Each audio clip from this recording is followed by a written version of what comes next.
તો ગાઈઝ હમણાં અમે જઈ રહ્યા છીએ સિટી પેલેસની તરફ ચાલતા ચાલતા, અને અહીંયા પાછળ પે એન્ડ પાર્ક છે, ગુલાબબાગ પાર્કમાં. બધા ગાડી પાર્ક કરી દીધી છે કારણ કે અહીંયા તો બહુ જ ટ્રાફિક છે અહીંયા. હા, ગાડી ચલાવવાની આમ મન જ ના થાય તમને, એટલે અમે છે ને 2 વ્હીલર રેન્ટ પર લઈએ છીએ. તો અત્યારે તે સિટી પેલેસ આગળ જઈએ છીએ, ત્યાં 2 વ્હીલર મળે છે, તો ત્યાંથી 2 વ્હીલર લઈશું અને પછી ફરવા નીકળીશું. તો હા, તો બની રહ્યો આ મારા બ્લોગમાં. અને રસ્તા બી અત્યારે બધા બંધ કરી દીધા છે પોલીસવાળાએ. તો હા, તો 2 વ્હીલર લઈને જ ફરવું પડશે અમારે, કોઈ ઓપ્શન નથી.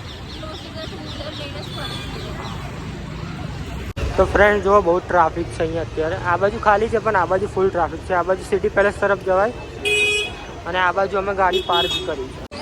तो फ्रेंड्स हम अभी आए हैं ये बागौर की हवेली के पास, और यहाँ पे भी एक झील है.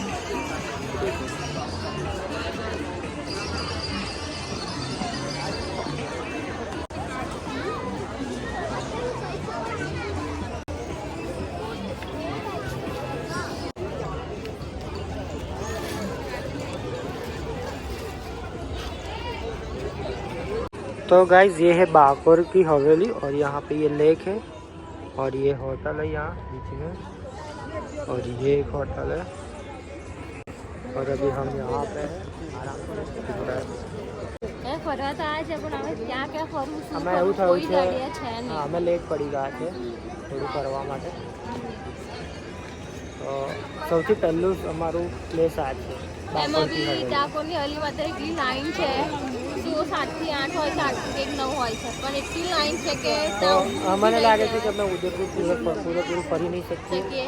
કાલ તો અમે જોધપુર જવા નીકળી જવાના. જેટલું ફરાય એટલું ફરીશું. આજે રાત્રે 11:30 એક્ટિવા આપવાની છે, પછી કાલે સવારે લેવાની છે, પછી 2 વાગે પાછી 3 વાગે આપી દેવાની. એટલો ટાઈમ અમે ફરવાના જ નથી, જો કે અમે પહેલાં જ એની પહેલાં જોધપુર માટે. તો ગાઈઝ આ બાગૌર કી હવેલી મ્યુઝિયમ છે, પણ લાઈન બહુ છે, જોઈ લો તમે. અત્યારે આટલી લાઈન છે, અમે અહીંયા નહીં જતા, સ્કીપ કરીએ છીએ. હવે અહીંથી અમે જઈએ છીએ સહેલીઓ કી બારી. હવે મારી વારી છે એક્ટિવા ચલાવવાની. આ ભાઈ મને ચલાવવા આપી દે છે. જિંદગીમાં કોઈ હેલ્મેટ પહેર્યું નથી, આજે પહેરવું પડે.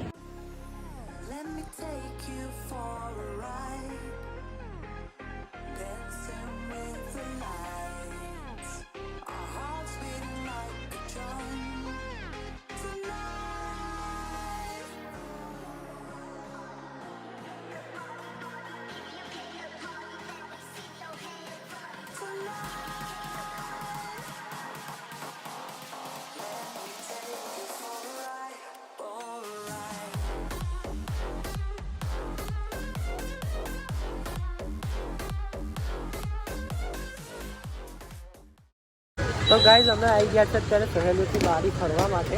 અહીંયા ટિકિટ તો છે જ, મને ખબર છે. અને અહીંયા બહાર થોડું નાસ્તા જેવું તમને કંઈ ખાવું હોય, અને અહીંયા કલ્ચર બધું મળે છે. તો તમને મેં બતાવું સહેલીઓ કી વાડી, તો બનાવી રહો. તો ફ્રેન્ડ્સ આ છે સહેલીઓ કી વાડીનો રસ્તો. અહીંયાથી અંદરની તરફ જવાનું છે, અને આ પાછળ જે દેખાય છે મેન ગેટ છે.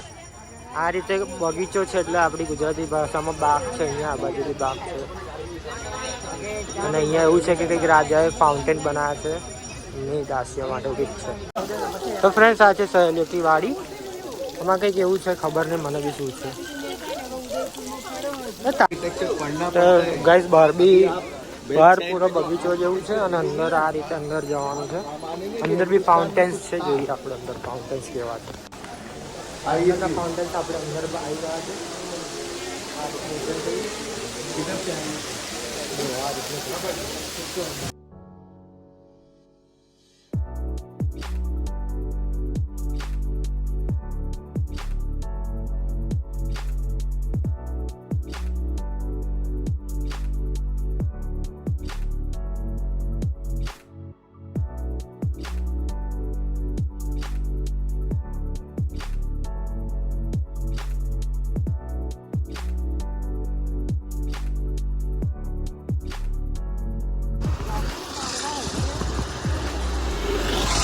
કરો હવે.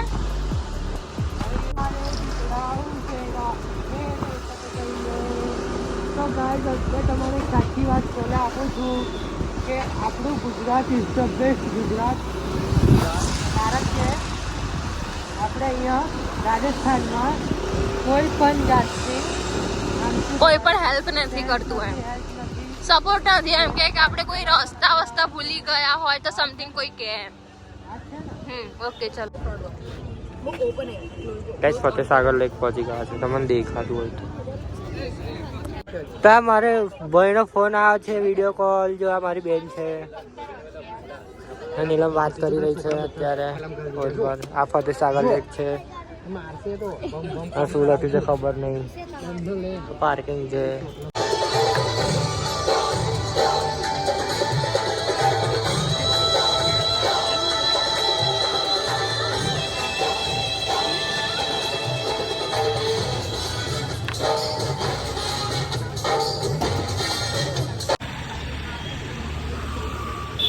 ગાઈસ તો અમે અત્યારે એક્ટિવા પાછી આપી દીધી છે એ ખુશખબરીમાં કે કારણ કે હવે અમે અહીંયાથી જઈએ છીએ પાર્કિંગ તરફ અહીંયા અમારી ગાડી લઈશું ગાડી લઈને પછી અમે હોટલ પર જઈએ છીએ કેમ કે બહુ જ ભૂખ લાગી અને ભૂખ બી બહુ લાગે તો ગાઈસ અત્યારે અમે હોટલમાં પહોંચી ગયા છે બહુ જ થાક લાગી ગયો છે અત્યારે અમારી હોટલ આવી રહી અમે અહીંયા ગાડી પાર્ક કરી દીધી છે હવે અહીંયા પાછળ એક બેગ છે લઈને પછી ઉપર જઈએ અને ભૂખ બી લાગી છે તો અહીંયા છે એમનું ઉપર રેસ્ટોરન્ટ તો ત્યાં જમી લઈશું તો મળીએ એક નવા વ્લોગની સાથે કાલે સવારે ત્યાં જઈશું મળતી રહેશે અપડેટ તો વ્લોગ જોતા બાય બાય ગુડ નાઇટ